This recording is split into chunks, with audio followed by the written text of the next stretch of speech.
Mr. Melnick is with us now, and that Mr. Copeland is outside, correct? He's in. No, he's in. Okay.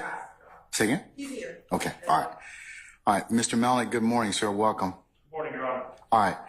Sir, do you have any issues of concern or that I need to take up before the state calls your client? I do, Your Honor. Okay, go ahead. May I approach? You may.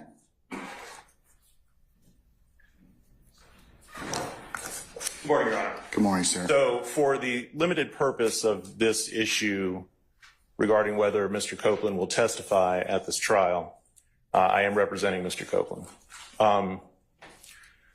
Your Honor, I spoke with several individuals in the Fulton County District Attorney's Office before this case was indicted. And the Fulton DA's office was very well aware that I was representing Mr. Copeland. Apparently, they have had conversations with Mr. Copeland outside of my knowledge and presence. Now, I can't do anything about that because he talked to them without contacting me first. However, he did contact me yesterday and told me that he was being subpoenaed to testify here today. And I asked him what he wanted to do. His position had been and has always been that he wishes to exercise his Fifth Amendment privilege against self-incrimination. I have explained to him, and I learned this morning that apparently an immunity order has been entered under OCGA 24-5507, granting him use immunity for testimony at this trial. I would object to that proposition, and the reason is this.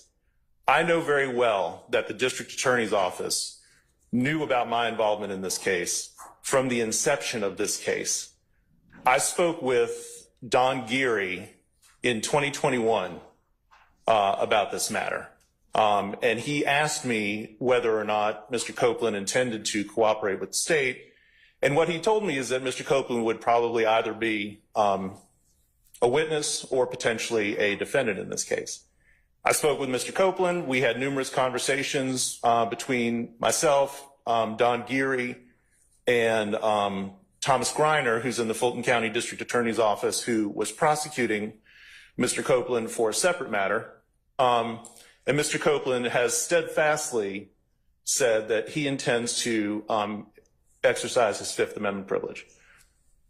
I have also participated in a conference call regarding a bond for Mr. Copeland when he was when he had an indictment in Judge Whitaker's division.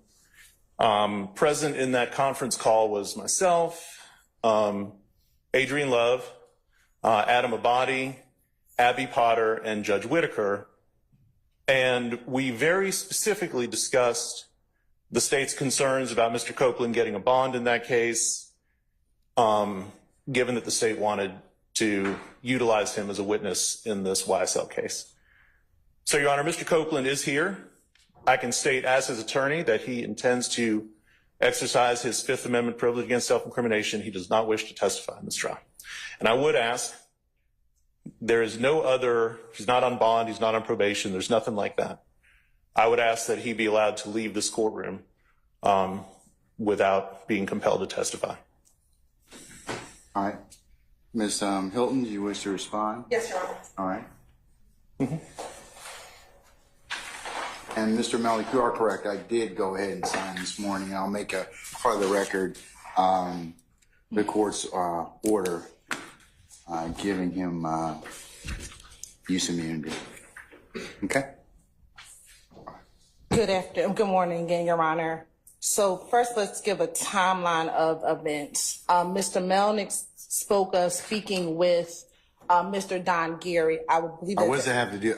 Let's cut to the chase. Okay? So I mean, all of that it may be maybe historically. Because I want to make sure the record is clear as to what Mr. Melnick said as far as his representation of him, especially as it relates to him being a witness in this case. Okay, all right. So I'll let you fill in the background. Sure. Okay, go ahead. So when Mr. Melnick, I believe, engaged with Mr. Geary, Mr. Copeland had at that time either two open pending cases, because this would have been in 2020 or 2021.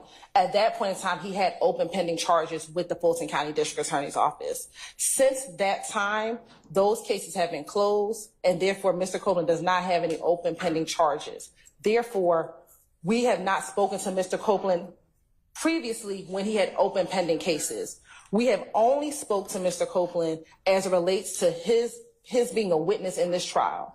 Mr. Copeland was subpoenaed a few months ago, but as we were getting closer to his testimony, we resubpoenaed him again last Friday, which was a week from today. When we met with him, we spoke with him briefly. I believe I asked him if he had an attorney or if Mr. Melnick was his attorney. I believe my understanding from Mr. Copeland was that he hadn't spoke to him or that he wasn't his attorney. At that point, we continued to engage in conversation. Mr. Copeland engaged with us. On Monday, we reached out to Mr. Copeland to see if he wanted to come down to do witness prep. We did not meet on Monday. On Tuesday, we thought that he was going to get called. He came down here. We spoke. He asked us questions. We answered his questions, and we've moved forward. At no time during any of those conversations that we had with Mr. Copeland that he advised that he wanted his attorney there. We would have obliged that, but I believe that we were having good conversation as he's a witness in our case.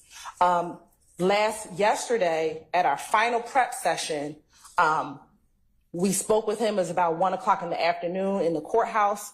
When we left the room that we were meeting in, I saw Mr. Max Shard in the hallway. As we left, we had our greetings. And then it was not until 6 o'clock last night that I received an email from Mr. Melnick, copied Mr. Shard and Mr. Steele on that email, and advised that his client was going to plead the fifth. In the state's conversations with Mr. Copeland, he had some concerns, and we had told him just in general conversation that we would give him use immunity to testify in the trial. Once we received the email from Mr. Melnick last night, we moved forward, Your Honor, drafting a motion in order to give Mr. Copeland use immunity in this case. 24-5-507, Your Honor, lays out that it is the state's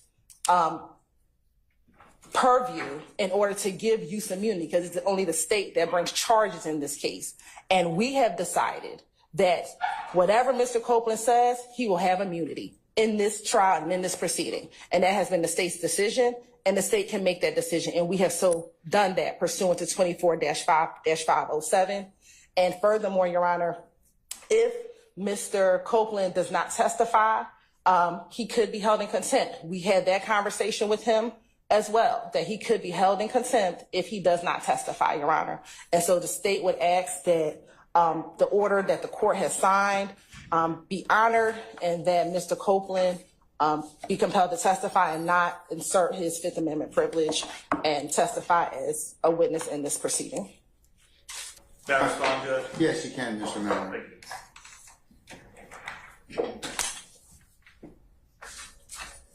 So, Mr. Melnick, here's the thing. Your client can certainly advance his Fifth Amendment privilege against self-incrimination. I have signed the order under 24-5-507. So I guess have you explained to your client the potential second and third order effects that could occur depending upon his decision? I have, Judge. Okay. All right. I guess the only thing to do at this point in time is to bring him in and determine whether or not he would like to make sure he understands. I understand where he is under 24-5-507. He is present in the courtroom, Judge. Okay. What he has told me is that he repeatedly told the DA's office that he did not wish to cooperate, did not wish to testify, and wished to exercise his Fifth Amendment privilege. But I can bring him up and have him state that on the record. Yes. Okay. Come on up, Mr. Copeland. Mr. Copeland, come on up and have a seat here, sir. No, he doesn't need to be sworn in yet. No.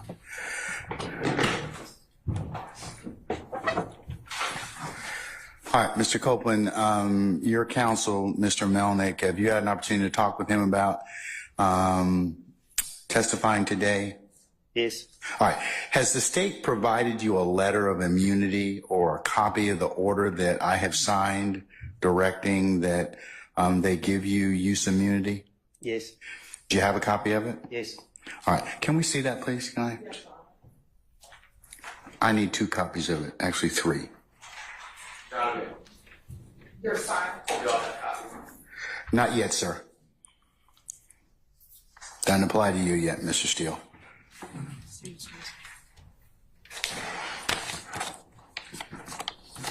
But it is going to be part of the record, Mr. Steele. I haven't filed it yet under Odyssey. I don't think it's made the Odyssey system quite yet. So, anyways. Huh? We had a proposed order. But I signed the order this morning, though.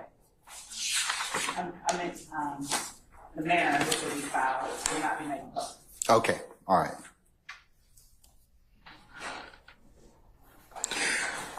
Which copy's been given to Mr. Copeland? The order pursuant? All right. All right. Do we have extra copies of that?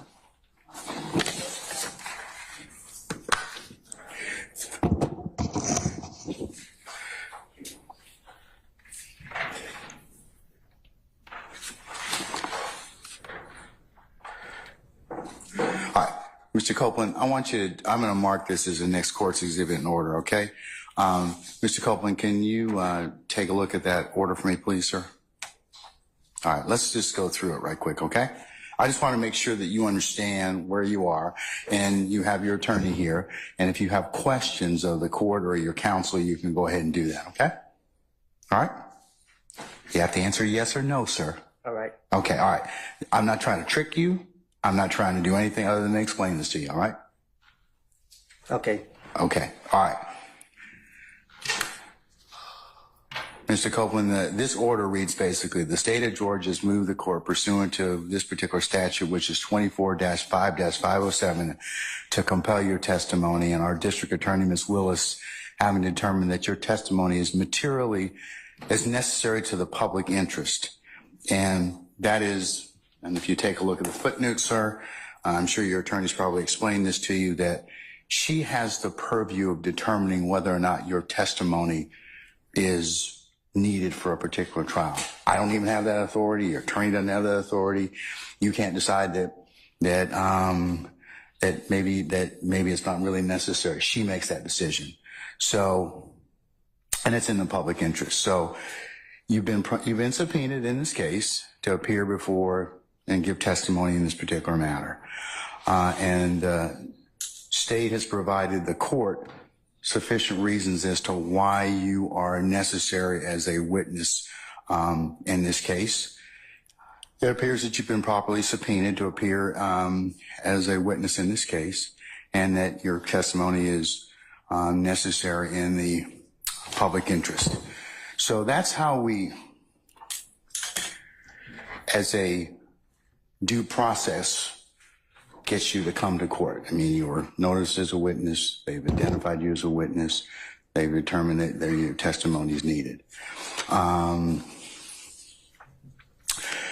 Because of the fact that you have some concerns about what your testimony may indicate or could indicate in this case, and that's something that you and your counsel have talked about, and I'm not certainly going to inquire about that. But in order to potentially deal with anything that may come out of that, the state is basically, knowing that you have a Fifth Amendment privilege, says, okay, we acknowledge that. We're going to give you immunity. And as a result of that, then you have to testify as a result of that. If you don't testify, then I, as the judge in this case, have several remedies. One of those is that I could hold you in contempt and jail you because the way that you get out of that contempt is to just testify. That's the only thing they wanted in this case for you to testify. So your attorneys told me you're going to invoke your Fifth Amendment privilege. Done, said. However, the immunity has been signed. I have a copy of that right now. So you're required to testify. So if you don't testify, the state's probably going to ask me to jail you. And I'm probably going to do that. So I'd like you to go ahead out and talk with your lawyer and tell me what you want to do at that point in time, okay? Do you need any more time to talk, Mr. Copeland? Okay. What is your desire at this time? I'm taking the field. Okay, you're taking the Fifth, but you've got immunity, but you still want to, are you going to testify? That's the thing. That's the question. That's the question on the floor. I've acknowledged the fact you have a Fifth Amendment privilege, but the state's given you immunity, so that overrides that Fifth Amendment privilege. They require you to testify. Yeah, but the state don't know what they're talking about. So they ask me a question that implicate me, then. Okay, they can't prosecute you on that. They can't. The order prohibits them from allowing them to use that testimony against you. That's what your lawyer, and I'm not going to get into any of the machinations or intricacies of what may or may not have happened in this case, but Mr. Melnick is a very seasoned criminal defense attorney. I've seen him over the past 2 decades. I'm sure that he's probably given you very, very good advice, but the state can't use that testimony. They can't kind of say, have it both ways, like you testify and then use that against you to indict you and prosecute you. Then we wouldn't have any faith that we need to have people come in and give testimony. So that's why they can't do that. They kind of can't go back on what they're going to tell you, So I signed the order.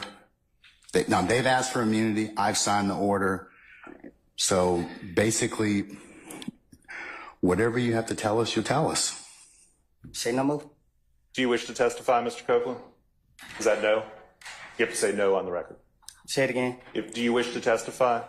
He said I tell him whatever I got to tell him. That's So fine. I testify. You will testify. Yeah. All right, sir. Okay. What we're going to do in just a second is I'm going to go ahead and I'm going to call for our jurors. I will formally administer the oath to you, and then the state will ask you some questions, okay? And then you'll be cross-examined at some point in time by potentially Can I speak to my attorney before? Because I think I just said the wrong thing. Sure. I'll tell you what. Why don't you step outside and talk to Mr. Melnick? Come on up, Mr. Copeland.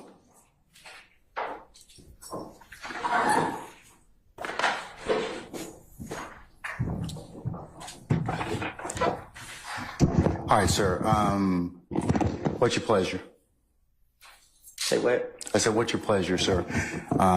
Do you wish to give testimony? I know you don't want to give testimony in this case, but you've been given immunity in this particular circumstance, use immunity. So, are you going to testify? Yeah.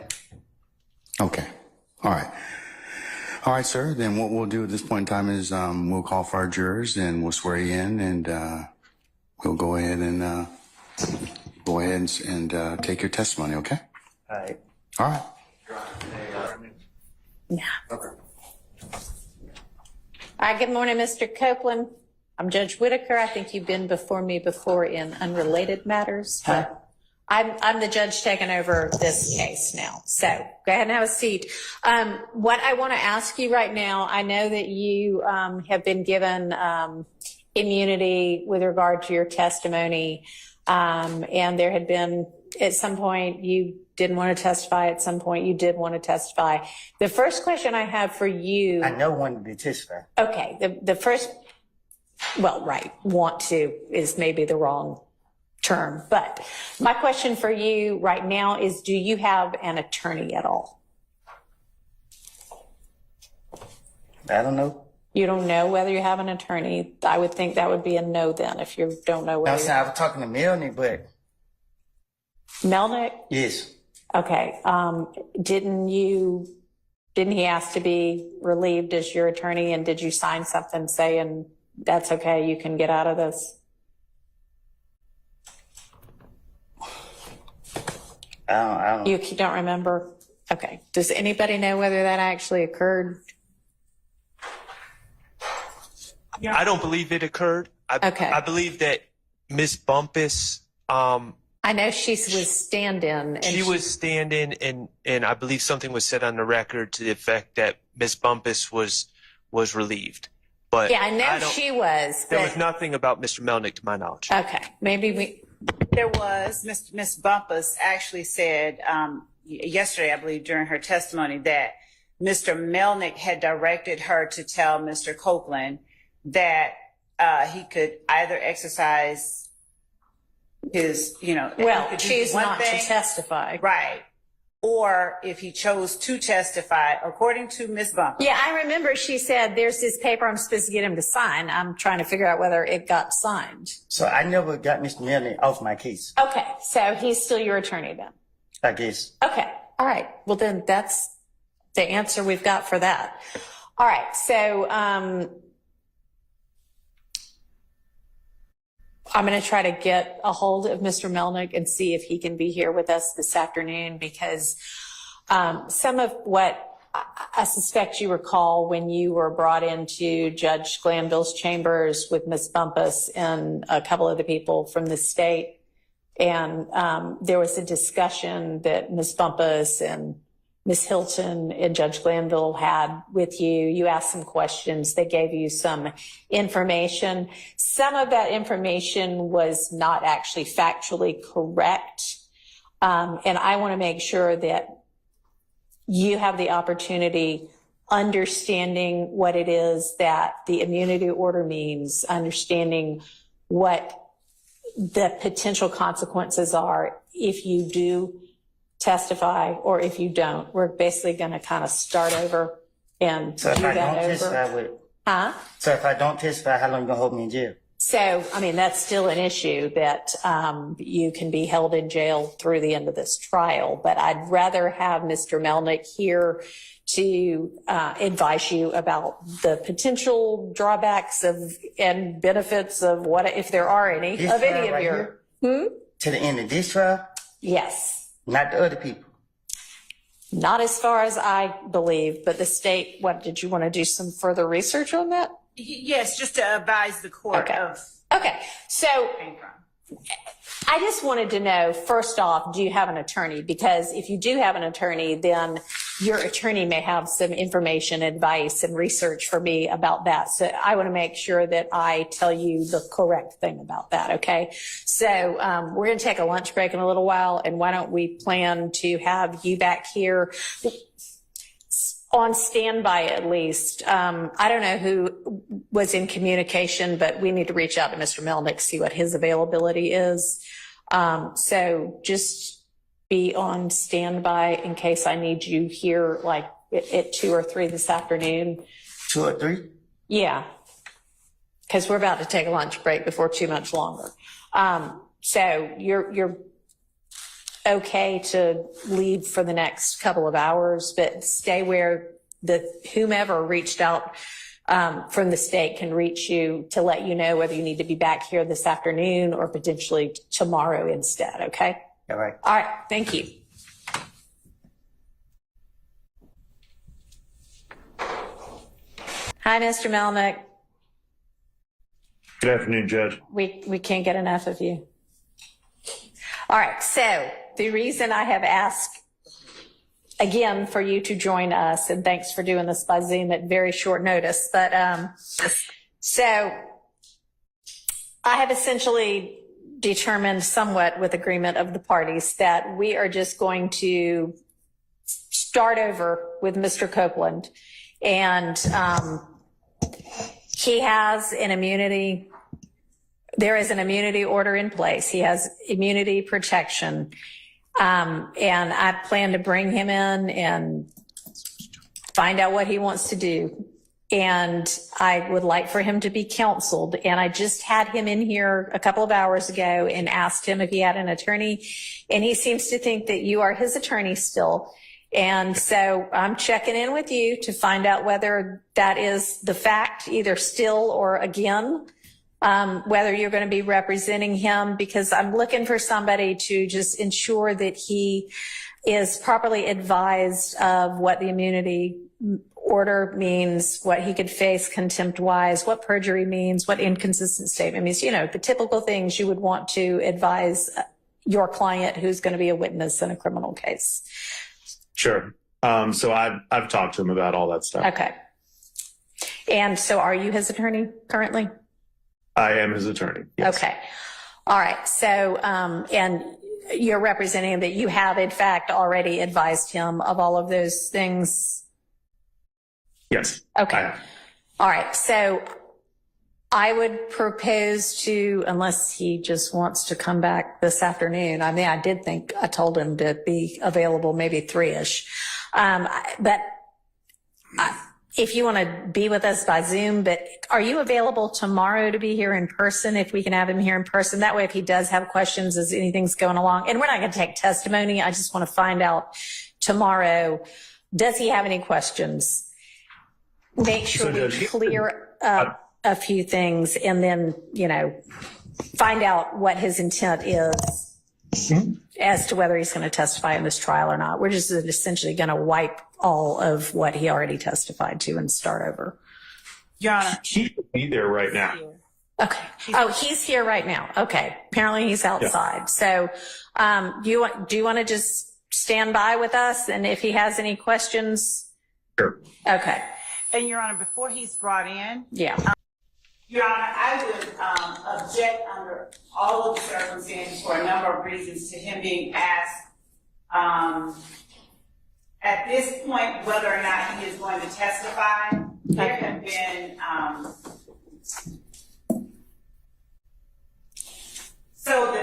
he's made statements. Obviously, the state has brought him in as their witness to proper testimony against people in the courtroom. Mm-hmm. And he's made representations, true or false, he's made them regarding concerns that he has. He's made them in previous interviews with investigators, not just you. Okay. So, Your Honor, in the interest of not having sort of the opposite effect on him, and I'm not suggesting the court would, I'm just suggesting that perhaps asking him at this point might have a When do you propose I ask him? Because I don't know exactly what you are suggesting, and I could be entirely off, but if you're suggesting that are you suggesting he has safety concerns?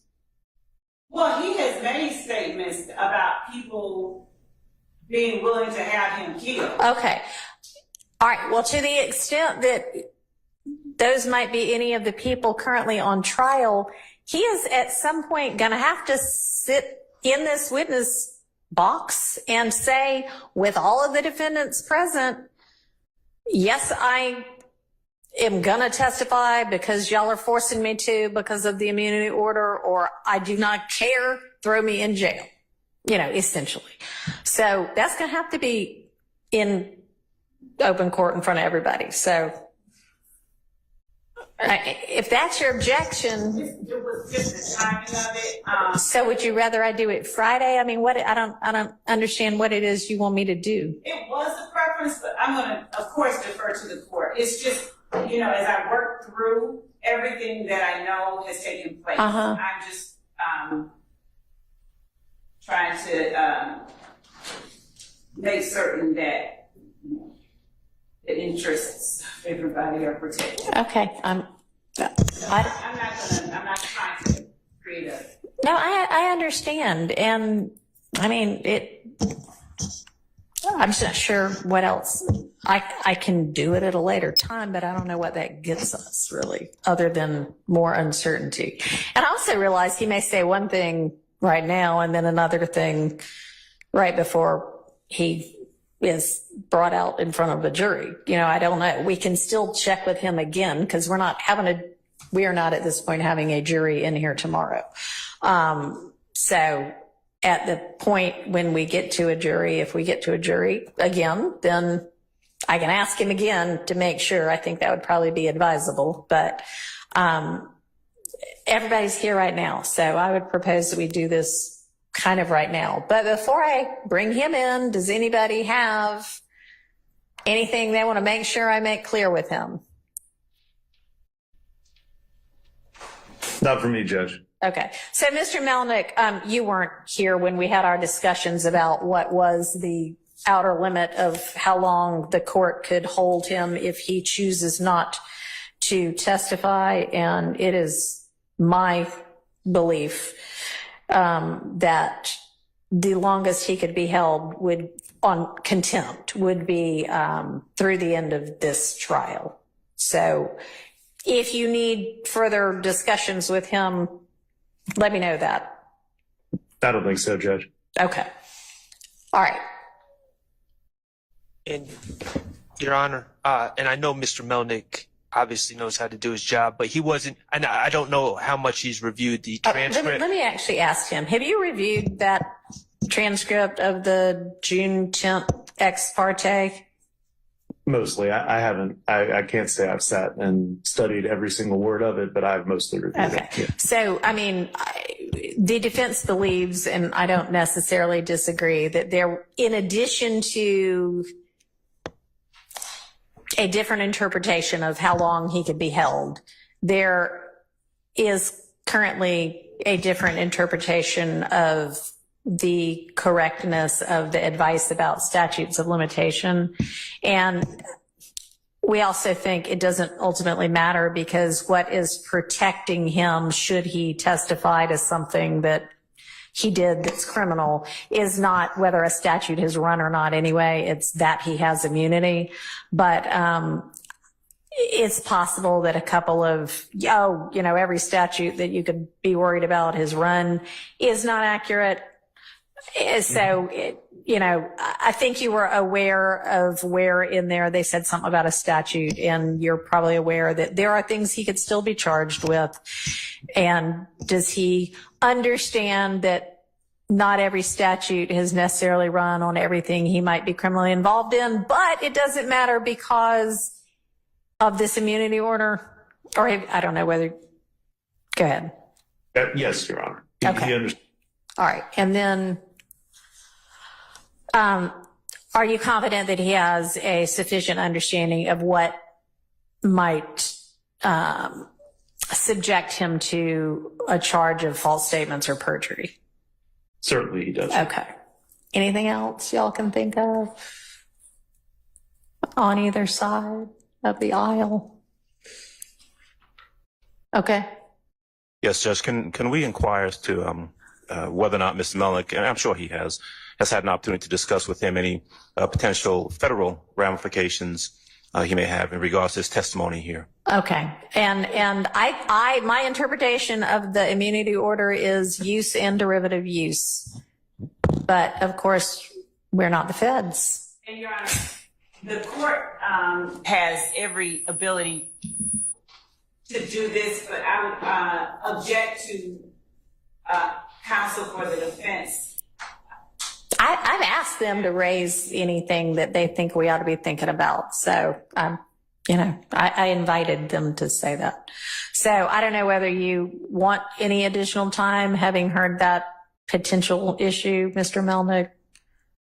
Mr. Copeland and I have had enough time to talk. All right. See you later.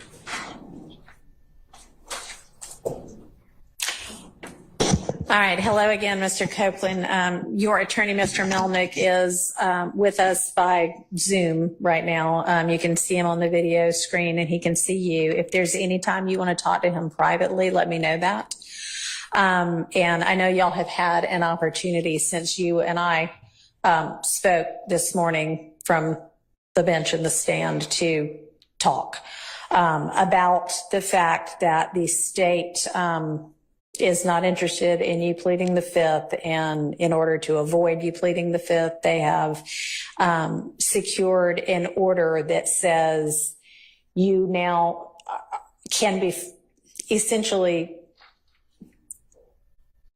compelled to testify, because we are acknowledging that anything that you say, we cannot prosecute you for a crime other than perjury or false statements based on something that you might say that would otherwise incriminate you if it weren't for this immunity order.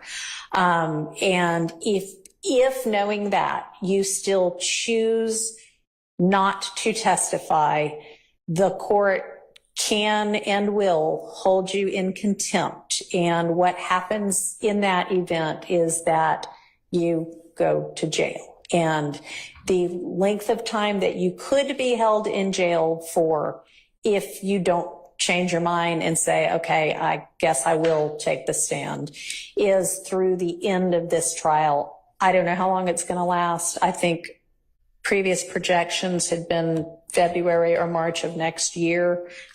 I don't know yet, but I guess that's not outside the realm of possibility. But it would only be through the end of this trial. It would not be through the end of whomever else might be severed from this case and tried later.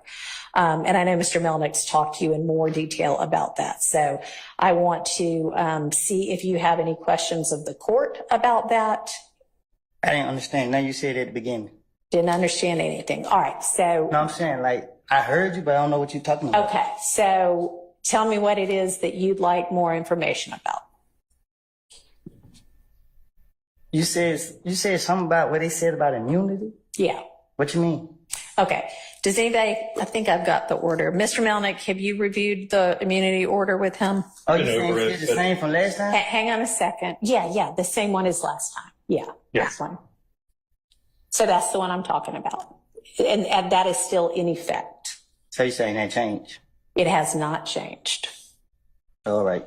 So what has changed is it's my opinion that I cannot hold you in jail if you refuse to testify beyond the end of this trial. I think you had maybe been told something different earlier. And I don't think that is So I ain't got to wait accurate. till every defendant that's not here. Correct. But you would, if you choose not to testify despite this order, you would potentially be held in jail through the end of this trial, which might be February of next year, might be March of next year. I really don't know. It ends when it ends. And the state has 100 more witnesses, and I don't know, any defendant might also have witnesses. So it could take a while, but that would be the end of it, would be the end of this trial. Okay. So do you have any other questions? Okay. And do you want to talk to Mr. Melnick any more about this particular issue? No. All right. So I'm going to ask you right now, because I'm planning to have the jury back on Monday.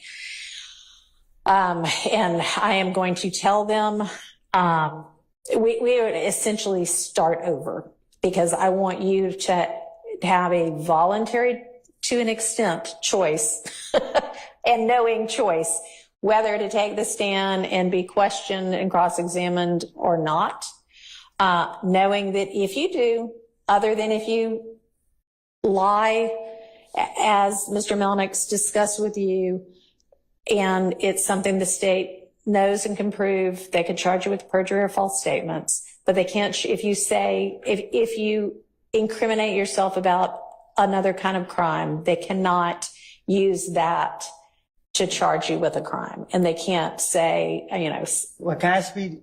you can, I yeah, have if you told have the a, state. huh? I have told the state I have lied and lied and lied and lied. I know. And So how are they going to be able to question me? I mean, that'll be their problem. That's their case to make or not make. I mean, that's not for you or me to worry about. So They said they're going to be able to charge me if I lie. Like, when it's up to them to choose when I'm lying. not prior. You've said you've lied and lied and lied in every, I don't know what you've said, but let's even say you've said you lied in every statement you ever gave to the police. If you get on the stand and say that again, or if you say, all right, this one was the truth, that one they cannot charge you with perjury for, because those are things in the past.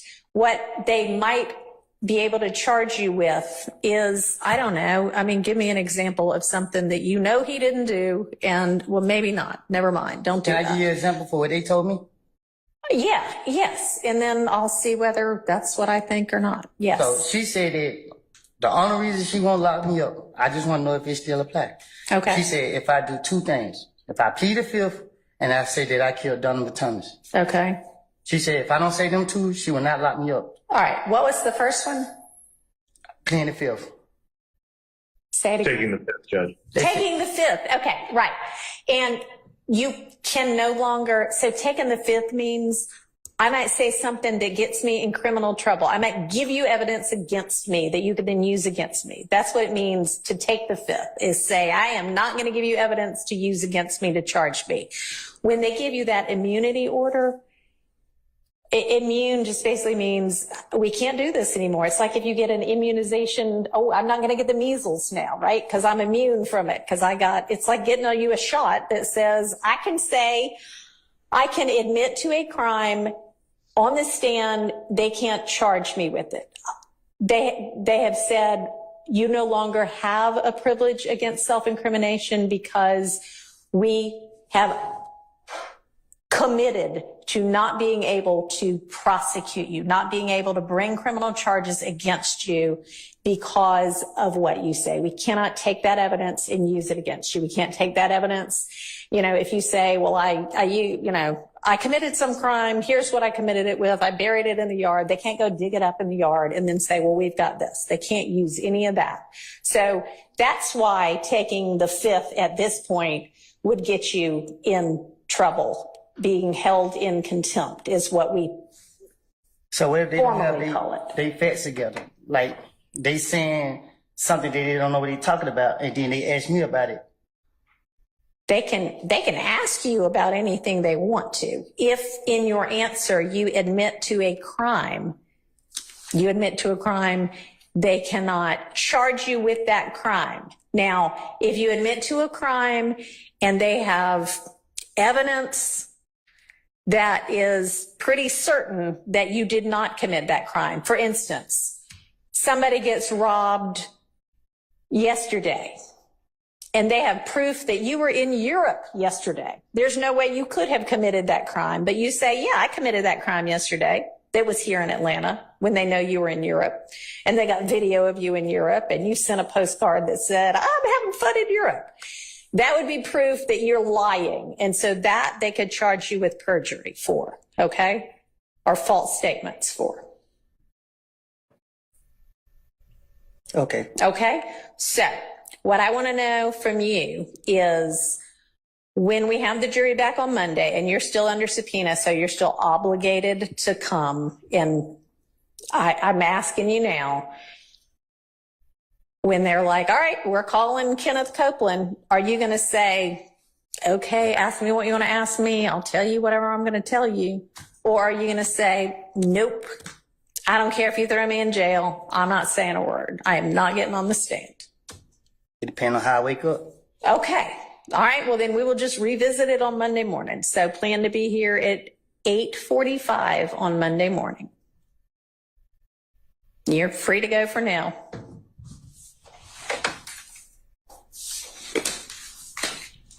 I got phone calls saying that I did something.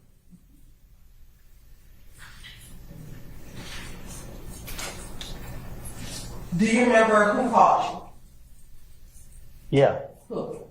Moonton.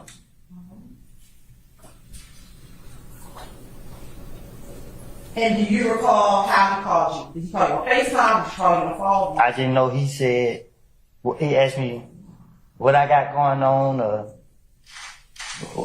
if I heard what happened, or I don't know what he said. I just know he said that, you know what I mean, people saying that I killed Nut, and he would call him.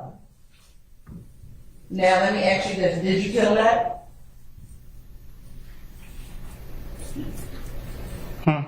Did you kill that? No.